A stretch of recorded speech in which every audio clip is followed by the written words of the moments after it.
নমস্কার, আপনারা দেখছেন ইউটিউব নিউজ চ্যানেল বাংলার ৩৬৫।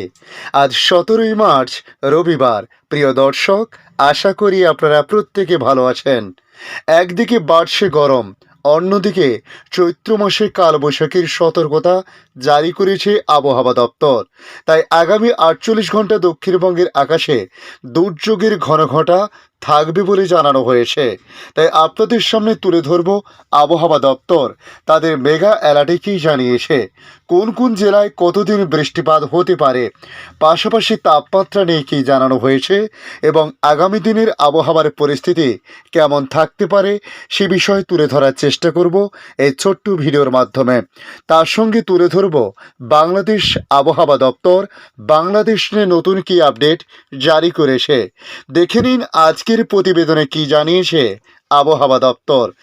দক্ষিণবঙ্গের সব জেলায় ঝড় বৃষ্টির সম্ভাবনা রয়েছে। আজ উপকূলবর্তী অঞ্চলে ঝোড়ো হাওয়ার গতিবেগ বেশি থাকতে পারে।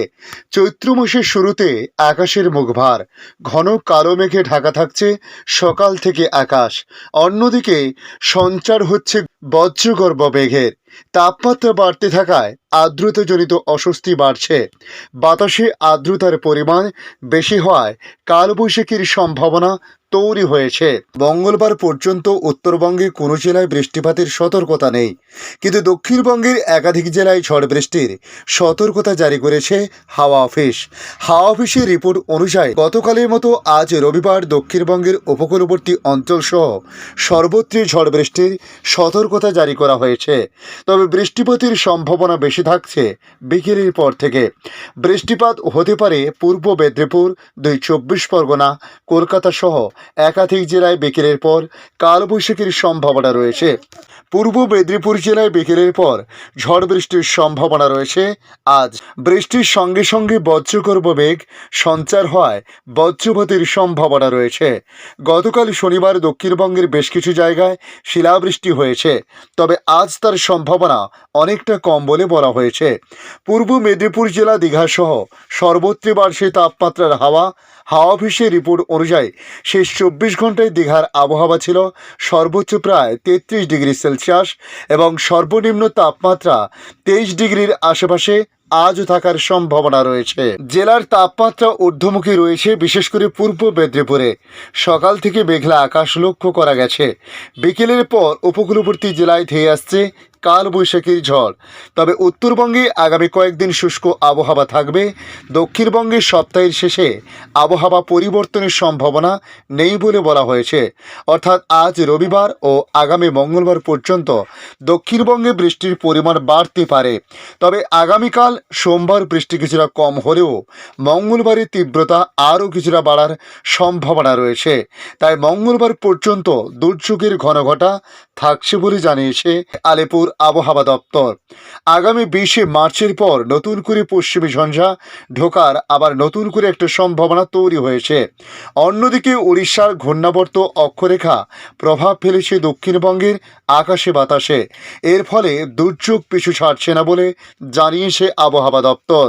এখন দেখে নেব বাংলাদেশ আবহাওয়া দপ্তর বাংলাদেশ নিয়ে কী জানিয়েছে। আজ শনিবার দেশের ৪ বিভাগের ২-১ জায়গায় বৃষ্টি হতে পারে। একই সঙ্গে সন্ধ্যে ৬টা পর্যন্ত ৫ অঞ্চলের ওপর দিয়ে সর্বোচ্চ ৬০ কিলোমিটার বেগে ঝোড়ো হাওয়া বয়ে যাওয়ার সম্ভাবনার কথা জানিয়েছে আবহাওয়া অধিদপ্তর। এরই মধ্যে দেশের সর্বোচ্চ তাপমাত্রা ৩৬ ডিগ্রি সেলসিয়াসে পৌঁছেছে। ক্রমে বাড়ছে রাতের তাপমাত্রাও। আগামী ২৪ ঘন্টার আবহাওয়ার পূর্বাভাসে আবহাওয়াবিদ মোহাম্মদ মনোয়ার হোসেন জানান, রাজশাহী, ঢাকা, খুলনা ও বরিশাল বিভাগের ২-১ জায়গায় অস্থায়ীভাবে দমকা হাওয়া সহ বৃষ্টি বা বজ্র সহ বৃষ্টি হতে পারে। এছাড়া দেশের অন্যত্রে অস্থায়ীভাবে আংশিক মেঘলা আকাশ সহ আবহাওয়া প্রধানত শুষ্ক থাকতে পারে। এ সময় সারা দেশে দিন এবং রাতের তাপমাত্রা প্রায় অপরিবর্তিত থাকতে পারে বলে জানানো হয়েছে। তবে আগামীকাল রবিবার রাজশাহী ও খুলনা বিভাগের ২-১ জায়গায় অস্থায়ীভাবে দমকা হাওয়া সহ বৃষ্টি বা বজ্র সহ বৃষ্টি হতে পারে। সারা দেশে দিন এবং রাতের তাপমাত্রা সামান্য বাড়তে পারে। সোমবার সারা দেশের আবহাওয়া শুষ্ক থাকতে পারে, তবে পরবর্তী ৫ দিনে বৃষ্টি বা বজ্র সহ বৃষ্টি হতে পারে বলে জানিয়েছে আবহাওয়া অধিদপ্তর। শনিবার অর্থাৎ আজ সন্ধ্যে ৬টায় দেশের অভ্যন্তরীণ নদীবন্দরগুলোর জন্য আবহাওয়ার পূর্বাভাসে বলা হয়েছে, কুষ্টিয়া, খুলনা, যশোর, বরিশাল ও নোয়াখালী এই 5 অঞ্চলের উপর দিয়ে পশ্চিম বা উত্তর পশ্চিম দিক থেকে ঘন্টায় 45 থেকে 60 কিলোমিটার বেগে অস্থায়ীভাবে দমকা বা ঝোড়ো হাওয়া সহ বৃষ্টি বা বজ্র সহ বৃষ্টি হতে পারে। এসব এলাকার নদীবন্দরগুলোকে 1 নম্বর সতর্ক সংকেত দেখিয়ে যেতে বলা হয়েছে। আজকের আপডেট এই পর্যন্ত। পরবর্তী আপডেটের জন্য আমাদের এই ইউটিউব নিউজ চ্যানেলটিকে সাবস্ক্রাইব করে কাছে বেল চিহ্নতে ক্লিক করে অল চিহ্নতে প্রেস করে রাখার জন্য রিকোয়েস্ট করলাম। পাশাপাশি আপনারা কোথা থেকে ভিডিওটি দেখছেন অবশ্যই কমেন্ট বক্সে কমেন্ট করে জানাতে পারেন। ধন্যবাদ।